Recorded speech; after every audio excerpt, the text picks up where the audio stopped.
घटना कानपुर की है, जहां कल दोपहर शहर में एक मशहूर तंबाकू व्यापारी के बेटे ने अपने पैसों और रसूख के नशे में अपनी लंबोर्गिनी कार से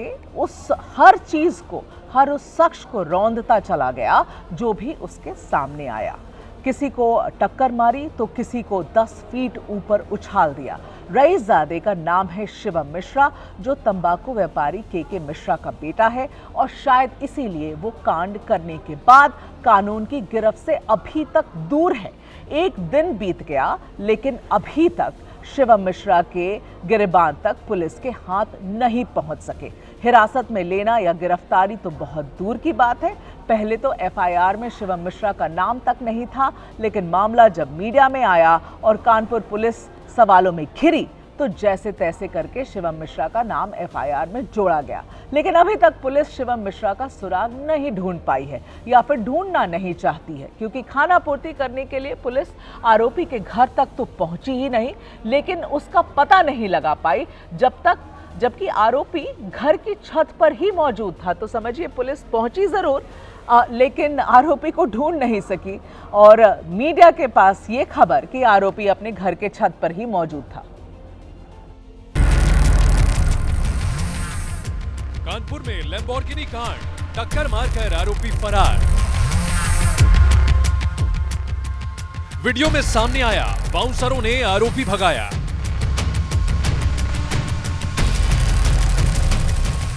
वीडियो में दिखा रईसजादा, भागने के पीछे क्या था इरादा।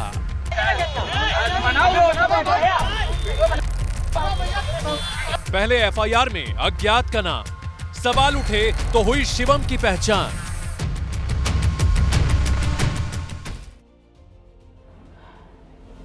और अब ब्रेकिंग खबर आ रही है। इसी खबर को लेकर लंबोर्गिनी कांड में आरोपी के घर पहुंची है पुलिस दरवाजे पर खड़ी रही। आरोपी छत से झांकता रहा।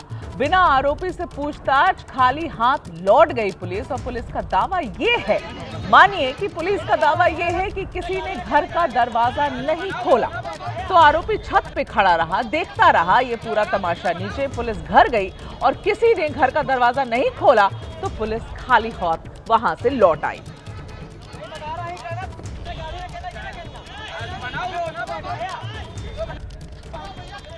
देखिए ये खबर 8 फरवरी की है, जब ये शख्स, इसका नाम है शिवम शुक्ला, और अगर वो पुरानी फुटेज, ये जो फुटेज हम आपको दिखा रहे हैं अभी स्क्रीन पर देखिए आप, ये शिवम शुक्ला है। शिवम शुक्ला अपनी लंबोर्गिनी चला रहा था जो उसके नियंत्रण से बाहर चली गई और जो सामने आया उसको उसने रौंद दिया गाड़ी के नीचे।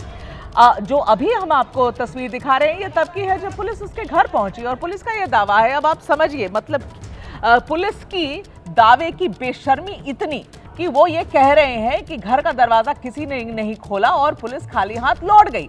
कोशिश भी नहीं किया कि ताला तोड़ा जाए, घर में किसी तरीके से दाखिल हुआ जाए। और ये लड़का शिवम शुक्ला, उसकी फुटेज आप देख सकते हैं, वो अपने घर के छत पर मौजूद है और पुलिस उसके बावजूद खाली हाथ लौट आती है। 24 घंटे हो गए हैं इस पूरे मामले को, 24 घंटे हो गए हैं। और आपको ये भी बता दूं कि हिट एंड रन के मामले में, ये हिट एंड रन का मामला है, हिट एंड रन के मामले में पहले कुछ घंटे कितने ज्यादा महत्वपूर्ण होते हैं, क्योंकि आप उसी समय में उस आरोपी की मेडिकल जांच कराते हैं। आपको पता चलेगा कि उसकी खून में शराब की ट्रेसेस हैं या नहीं है, वो अल्कोहल पी रखा था या नहीं रखा था। ये सारी चीजें, सारे सवाल तो के जवाब अगर आप 24 घंटे के बाद ढूंढेंगे तो शायद आपको मिलेंगे भी नहीं।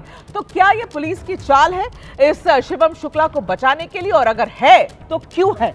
क्योंकि वो वहां के एक बड़े व्यापारी, तंबाकू व्यापारी का बेटा है। ये क्या पैसे, ये जो चल रहा है कानपुर में, ये किसके बिना पे चल रहा है? ये सारे सवाल जो हम आपसे अभी पूछ रहे हैं, दर्शक भी यही सवाल पूछ रहे हैं कमिश्नर कानपुर से। कानपुर में कल दोपहर ये हादसा हुआ। लंबोर्गिनी कार से बाइक सवार को इसने टक्कर मारी। पुलिस के पास कार थी, कार का नंबर भी था, लेकिन आरोपी का नाम लेने में पुलिस को 24 घंटे लग गए।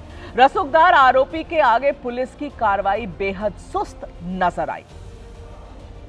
गाड़ी को सीज कर दिया गया है और अब हमारी जो पहली जो जांच होती है उस जांच में पता लगा है कि शिवम मिश्रा नाम के लड़का चला रहा था। जो एक्सीडेंट होने के बाद उसको उनके जो बाउंसर थे 2 लड़के, उन्होंने उनको बाहर निकाला है गाड़ी से और उनको ये बताया गया है कि उनका कोई मेडिकल इशू था, तो उनको भी प्राथमिक उपचार के लिए भेजा गया है और एक्सीडेंट का अभियोग पंजीकृत करने के बाद अब उनका नाम उनका सामने आ गया है। आगे सारी विधिक कार्रवाई की जाएगी। अब ये कमिश्नर साहब ये कह रहे हैं कि मेडिकल इशू था। मेडिकल इशू था, क्या मेडिकल इशू था इसका तो जवाब उन्हें देना पड़ेगा। लैम्बोर्गिनी कांड में बीते 24 घंटे में जो हुआ उसने पुलिस की कार्यशैली पर सवाल खड़े कर दिए हैं। क्या पुलिस रसूखदार आरोपी को बचाना चाहती है? यह सवाल एबीपी न्यूज कर रहा है। आरोपी का नाम लेने में 24 घंटे क्यों लग गए पुलिस को?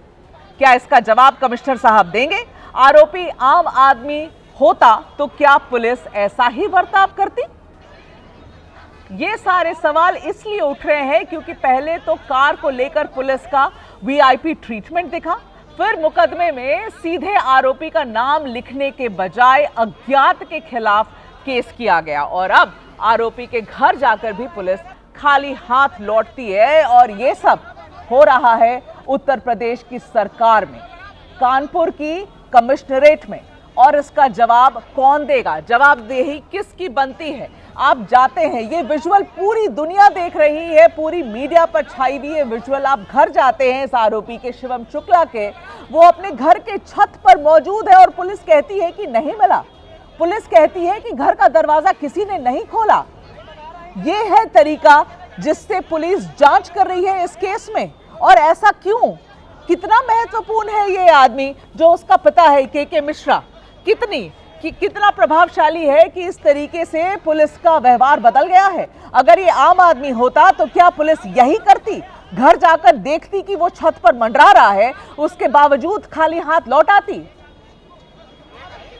ये 3 तस्वीर जो आपके सामने रख रहे हैं हम, इन 3 तस्वीरों में पूरी कहानी बयां कर रहे हैं। पहले कार वीआईपी, इस कार, ये जो लैम्बोर्गिनी कार आप देख रहे हैं, देखिए कैसे उसकी कार कवर भी लगाई गई है। लैम्बोर्गिनी कार जो कि पुलिस स्टेशन पर लाकर जब्त की गई थी, उसे कवर में डाला गया। उस कार की कवर मंगा के उसे ढका गया। क्यों? क्योंकि शायद कोई मीडिया वाले इसकी तस्वीर न ले सके। तो पहले कार को वीआईपी ट्रीटमेंट मिलता है, फिर अज्ञात के खिलाफ एफआईआर। आप अज्ञात के खिलाफ एफआईआर कर रहे हैं, जबकि वो विजुअल, वो फुटेज उसी वक्त वायरल होने लगा जिस वक्त ये एक्सीडेंट हुई थी। लोगों ने देखा कि शिवम शुक्ला को गाड़ी से बाहर निकाला जा रहा था, उसके बाउंसर्स बाहर निकाल रहे थे। आपको दिख रहा था वो ड्राइविंग व्हील पर है, ड्राइविंग सीट पर बैठा गाड़ी चला रहा था। और अब समझिए, ये सब होने के बावजूद आप अज्ञात लोगों के अगेंस्ट केस दर्ज करते हैं और जब मीडिया में हल्ला मचता है तब जाकर आप कहते हैं और कमिश्नर साहब कहते हैं कि हाँ, हमारे पास नाम आया है, उसका नाम है शिवम शुक्ला, हम डालेंगे उसका नाम एफआईआर में। और क्या करते हैं आप? अब घर पर जाकर भी खाना पूर्ति ही कर रहे हैं।